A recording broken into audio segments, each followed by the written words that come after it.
The Grim Tale of Grace Macabre, Chapter 37. Grace closed her eyes and steadied herself. She took a long, deep breath that did nothing to calm her racing heart or quiet her confused mind. "Are you sure you're okay?" Salome said through the door. "You've been in there a very long time." Grace opened her eyes and took one last look at her reflection. She was pale, and the beads of sweat had reclaimed her brow. She quickly used the wet napkin to wipe them away. She opened the door to see Salome standing in front of her with a concerned look. "I'm fine," Grace said. "I'm just not used to drinking wine." Salome seemed satisfied with that answer. "That can happen," she said, the mischievous twinkle back in her eyes. "I'll help you with the peanuts. It's almost time for everyone to start arriving, and we need to get upstairs." Grace looked at the time on her phone and was surprised it was nearly 8 o'clock. She tried to understand how the day could have flown by so fast. "Must be the effects of the wine," she thought, as she followed Salome back into the storeroom where they grabbed boxes of peanuts and napkins. They proceeded to the bar and laid them out within easy reach of the patrons. While she worked, Grace was able to chalk up the terrifying incident in the bathroom to the wine. It must have somehow magnified her self-doubt, which manifested itself in that horrible vision. When she put out the last of the peanuts, a young couple entered the room. The guy was in his early 20s and had short, spiked hair. He wore black jeans and a white t-shirt under a black vest. The girl was curvy and well-endowed. She was wearing an extremely tight, form-fitting dress that clung barely an inch below her buttocks. Salome introduced them when they reached the bar. "Grace, this is Evan and Lucinda. They will serve as the waitstaff and help tend the bar this evening." They passed a couple of minutes in small talk until Ari climbed out of the DJ booth that towered over the dance floor. As he walked toward the bar, another couple entered. The guy was black and dressed in hip-hop fashion and covered in tattoos. The girl was, as Grace was beginning to realize, as gorgeous as all the girls that surrounded Ari. A flame of jealousy burned through her. Ari introduced them as Devin and Lily. Devin was the DJ, and Lily would serve as a floater, doing whatever to help keep the party running smoothly. "We have about 5 minutes before we open the doors, so we need to all get in our places," Ari said. Devin turned to climb into the DJ booth. "There's already a crowd forming out there," he said, "and some of the costumes are stranger than usual." Evan and Lucinda stepped behind the bar. "There were about 100 when we got here, with more cars piling in," Evan said. "Most of them are wearing masks or makeup of some sort to hide their identity," Lucinda said, "but there are a couple out there who are just wearing glitter like those silly vampire movies." Barba shook his head in disbelief. "Like real vampires would ever look so effeminate." Everyone in the room laughed.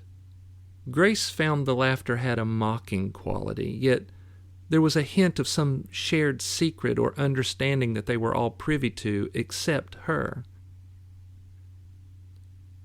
Ari led her to a door near the entrance to the DJ booth.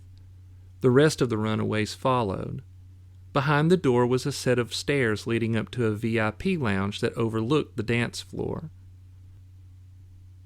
The room was decorated like some ultra-modern suite. The lighting was neon, with blues and reds being the most prominent. There were no chairs, only uniquely shaped couches. The artwork was museum quality, and Grace was shocked to see what appeared to be a real Jackson Pollock covering the far wall. There was a large pentagram-shaped coffee table sitting in the center of the room. On it was the bottle of ancient wine and more long-stemmed wine glasses. There were also plates filled with various hors d'oeuvres.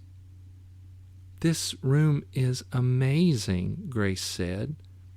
She walked over to the large painting on the far wall. "Is this a real Pollock?" "Yes," Ari said. "The owner is an avid art collector."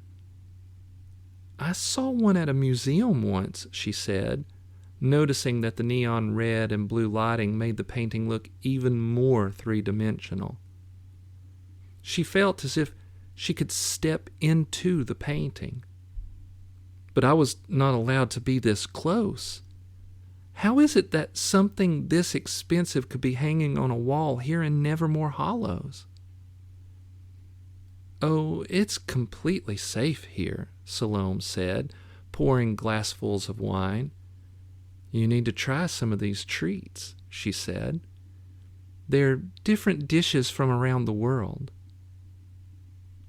Grace walked over to the table and took the glass handed to her. Most of the food looked Mediterranean, while some may have been Indian and Chinese. Some she couldn't quite place. "Time to get a seat," Andre said.